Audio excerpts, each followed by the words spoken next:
Tonight, construction workers find the body of a woman reported missing in 2017. Well, we feel that we need to help. We have to take the responsibility and not blame anymore. Plus, the deepening suicide crisis has leadership struggling for solutions. If there's even a 1% chance that there are unmarked graves, we need to do things properly. And a Quebec judge puts a hold on construction of a new hospital.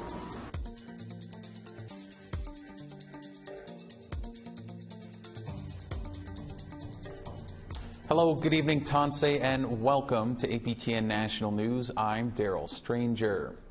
A report on self-harm and suicides in Saskatchewan First Nations communities is painting a stark picture of what officials are calling a state of emergency and crisis.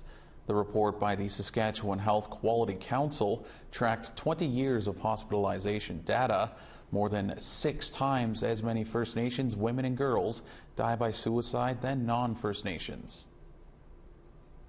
The report also shows that Indigenous men are 3 times more likely to die by suicide than non-First Nations men. The Federation of Sovereign Indigenous Nations and other leaders were at a news conference in Saskatoon.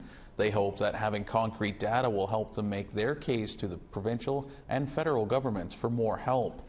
Ochapowa's Chief Margaret Baer cites addictions and gangs as 2 factors that are driving the crisis. They talk about it, the jail's full of our people. Well, we feel that we need to help. We have to take the responsibility and not blame anymore. We can continue blaming, but where does that take us? It doesn't take us anywhere. We're stuck. So we need to start moving together and creating action. And in Manitoba, Red Sucker Lake First Nation is reeling following a series of suicides and suicide attempts. The most recent is that of a 16-year-old boy just last week. The nation, 530 kilometers northwest of Winnipeg, has declared a state of emergency. Nikki Ashton is the Member of Parliament for the Churchill-Keewatin-Aski riding, and she joins me now. Nikki, thanks so much for joining us here today. Great to join you. So I guess we'll start simple, and can you sort of walk us through what the situation is currently in Red Sucker Lake? Well, it's a situation of emergency. It is a crisis. We know that just a few days ago, a 15-year-old young man took his life in his own schoolyard. There was another suicide the week prior. There have been 17 suicide attempts this month, and really the community is reeling in this situation. Obviously, in grief, but also clearly calling for help. And the Chief Knott has been very clear that that young people in his community need action and they need hope. And he's calling on the federal government to step up. And I've been proud to support those calls as well. So just on that note, how has the federal government responded to the community's plea for help? Well, I understand that there have been, of course, some immediate supports put in place in terms of counseling, and of course the 4 Hours Health Authority has been very active on the ground in terms of crisis teams. But the reality is, as Chief Knott and as community members have made very clear, this goes beyond Band-Aids. This goes beyond responding to the crisis. There needs to be long-term support for the community. And they've mentioned some very concrete steps that are not new at all to the federal government, are not news, pardon me, to the federal government. Chief Knott talked about the need for recreation and supports for the community, including to finish off their half-built arena. Right? They've talked about the need for a new school that has been committed to their community, but that has been put off numerous times using COVID as an excuse. And of course, we know that the Island Lake region has been calling for a treatment center for quite some time now, and the federal government has not stepped up to the plate. And as Chief Knott also expressed, is we're dealing with a cost of living crisis, an inflation crisis. It's even worse in communities like Red Sucker Lake that are remote, where things were already expensive to begin with. People are really struggling, so there needs to be some particular relief for people in Red Sucker Lake and communities like Red Sucker Lake to deal with the increased cost of living at this time. So my next question was just going to be asking about some of the root causes, but it sounds like you basically just listed most of them. So, how are the people there coping right now? Well, it's very difficult, no question. I mean, again, the loss of any life is tragic, but to hear of a 15-year-old that took his own life in the schoolyard is particularly tragic. And as Chief Knott and community members have said, there needs to be more support for young people in Red Sucker Lake. We know that mental health has taken a hit everywhere during the pandemic.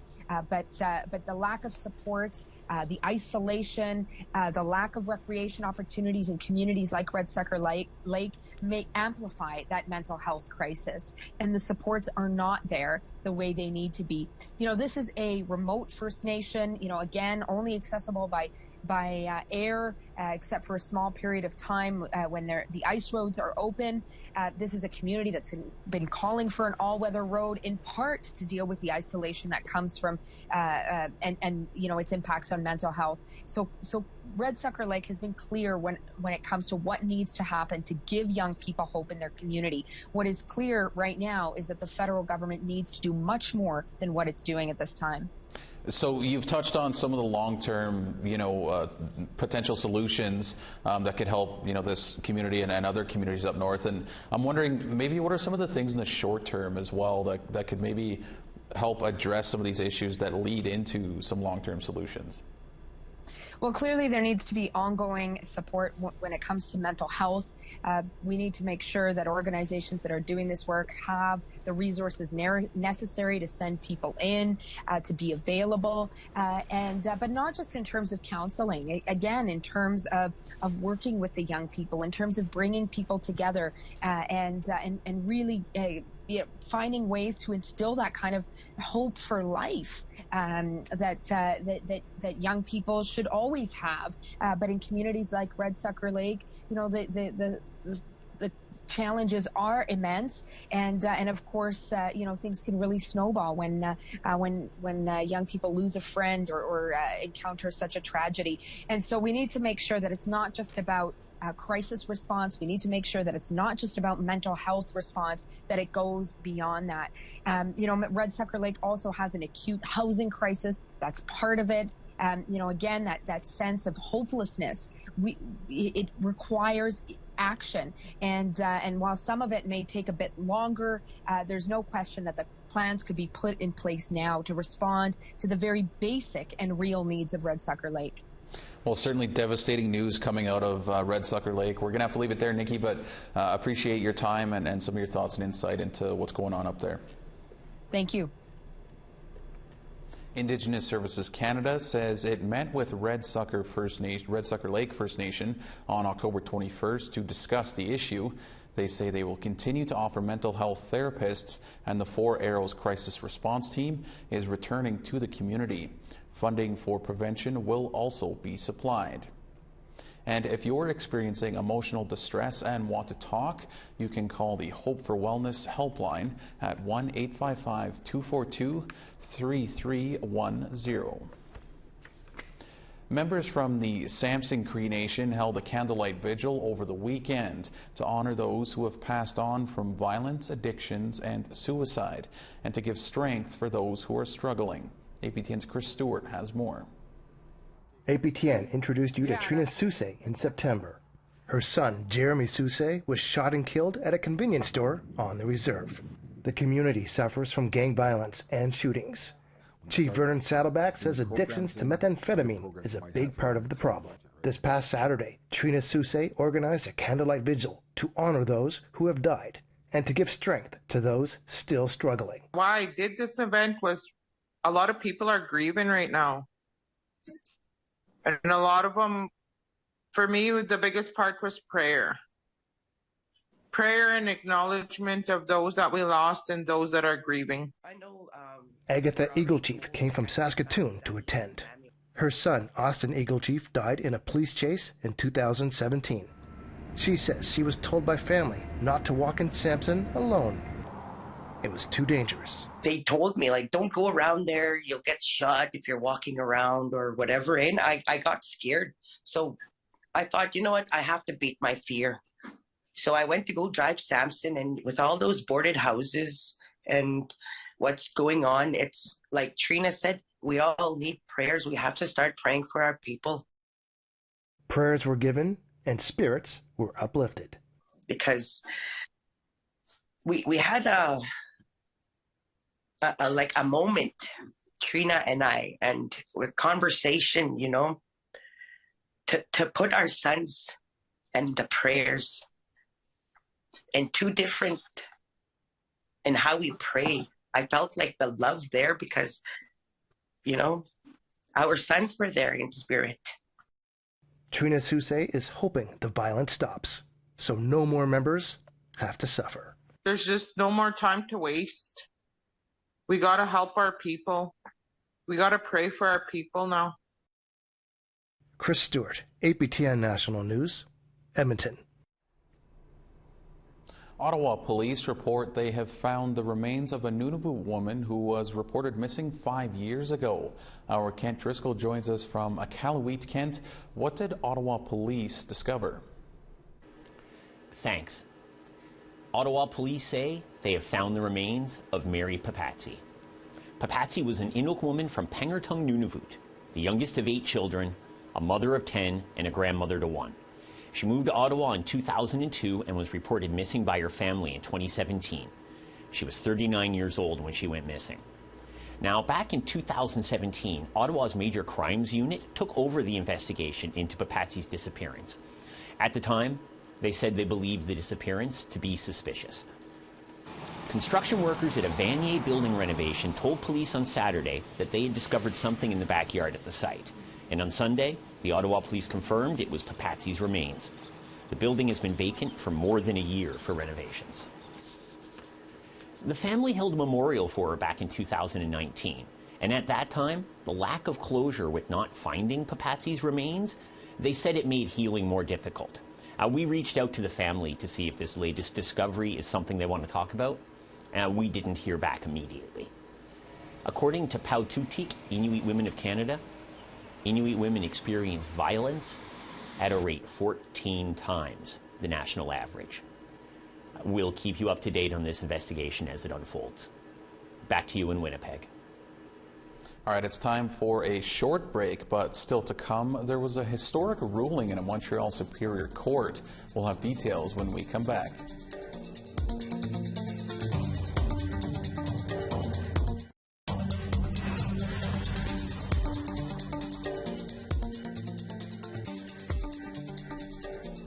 Welcome back. It was a historic ruling at Montreal Superior Court. A judge ordered a temporary stop to the work on a renovation project on McGill University grounds after a Ganawage group calling themselves the Mohawk Mothers took McGill and the City of Montreal to court because, as Amelia Fournier explains, undiscovered bodies may be present. The site of the new Vic project is on the grounds of the former Royal Victoria Hospital, where dangerous psychological experiments were conducted as part of the CIA's MKUltra plan. For the past year, the Mohawk Mothers, Organistan Sera, have been sounding the alarm that bodies may be buried on this site. Sogahantaneta and Kwetdio spent the last 2 days presenting their evidence in court to get an injunction to stop the project. I feel like I just had a new baby. I do, because I feel like we're closer to having our future generations heard, our past generations heard, and whatever has happened to our children, that they have purpose. They didn't get the injunction to halt the construction of McGill's new Vic project yet. Justice Gregory Moore granted a temporary injunction to halt the excavation at the site for a few months. This would allow time to see if both parties could come to an agreement and have more Kanien'kehá:ka voices heard, as the site is on unceded Mohawk land. You've never seen a case like this because there hasn't been one. And quite frankly, the fact that Indigenous people can get justice in a courtroom is, it just goes to prove that we are not completely shut out, but it does take extraordinary measures. 2 weeks prior to the injunction hearing, Archaeos, the archaeological firm employed by McGill, began excavating the land as part of an archaeological survey. Archaeos said that the likelihood of unmarked graves was very low. However, Garun Yanarun, a Mohawk archaeology student from Ganasatake, said that the project failed to properly include Indigenous consent. A big issue for me is that the Ganistansara at least have said that what they prefer is non-invasive methods. And they've said that several times, that they would prefer like ground-penetrating radar, LiDAR, or aerial surveillance to be used as opposed to starting to dig. These digs sparked resistance from some McGill students. As soon as they had removed the asphalt, they blacked it out. It's like they have something to hide. Val Masney of McGill's student executive felt the university was rushing the process. If there's even a 1% chance that there are unmarked graves, we need to do things properly. Whether it's to me, it isn't a question of probability. It's just a question of doing things the right way. McGill students rallied outside the Montreal courthouse in solidarity with the Mohawk mothers on October 26th, and many were present in the courtroom. But not everyone in Kahnawake feels represented by the Mohawk mothers. APTN spoke to Deborah DeLille, a Mohawk mother of the Turtle Clan, prior to the judge's ruling. She's also an elder in residence for McGill's social work program. Everybody has a right to express whatever, and however. Is it an injunction? Not really, because they haven't spoken to me. They haven't presented their issue to the community. Can we invite the community to a gathering so we could express our concerns about it? DeLille said she would be willing to work with the Mohawk mothers if they are open to discussion.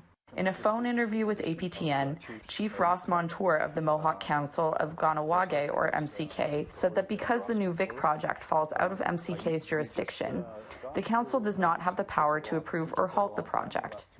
Montour said MCK has been consulted throughout the planning process. McGill did not respond to APTN's request for comment, and Archaeos was not available for an interview before deadline. The case will be revisited in court towards the end of January or early February at a case management hearing to see how both parties are doing with the discussions. At that time, if needed, a date will be set for the Mohawk Mothers injunction hearing. Emilia Fournier, APTN National News, Montreal. All right, it's time for one final break, but first, in Cape Breton, Nova Scotia, a Mi'kmaq family continues to search for answers after their loved one died while in care at the Cape Breton Regional Hospital. Angel Moore gives us a preview. I'm here at the Eskazoni First Nation, Unamagi. Community member Bridget Ann Denny died January 2021 while in care at the Cape Breton Regional Hospital. An investigation by Nova Scotia Health found inadequate care. The Denny family wants an independent inquiry by the medical examiner. More of the story to come.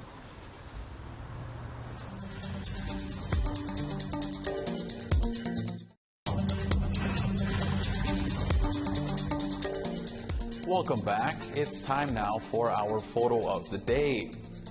It's a spooky time, and APTN's own Holly Moore submitted this creatively carved pumpkin, courtesy of her son Beck. It will be sure to get some attention this Halloween night. If you have some creepy crawlers, scary costumes, or decorations from the netherworld to share, send those photos by email to share@aptn.ca, and we will try and get them on the show all week. Oh, and if you're going out trick-or-treating tonight, remember to be safe out there. Now let's take a look at tomorrow's weather forecast. Starting over on the East Coast, 8 degrees in showers in St. John's and 16 in Halifax, 6 in Happy Valley Goose Bay and 3 in Cartwright, 12 degrees in Quebec City and 14 in Val-d'Or, 19 and some showers in Sarnia and 14 in Sault Ste. Marie, 11 degrees in Sioux Lookout and 4 degrees in Big Trout Lake, 3 in Churchill and -4 in Clear in Thompson, 8 degrees in Barons River and 13 in Winnipeg, 11 degrees in Regina and 4 in North Battleford, -2 degrees in La Ronge and -6 in Stony Rapids. Moving west to -3 in Fort Chipewyan and -1 in Peace River. 3 in a mix of sun and cloud in Edmonton and 8 degrees in Calgary. 8 degrees in Campbell River and 4 in Bella Coola. 7 in Sandspit and -4 in Dease Lake. -12 in Beaver Creek and -20 in Rock River. -15 in Norman Wells and -5 in Fort Liard. Clear and -13 in Colville Lake and -12 in Nunavut. -22 in Cambridge Bay and clear and -22 in Chesterfield. -21 in Arctic Bay and -1 in Iqaluit.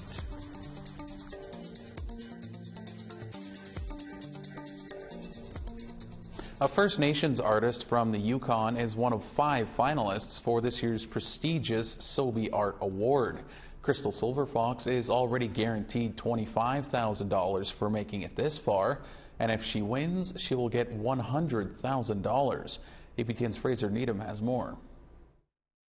Earlier this week, Silverfox could barely hide her enthusiasm.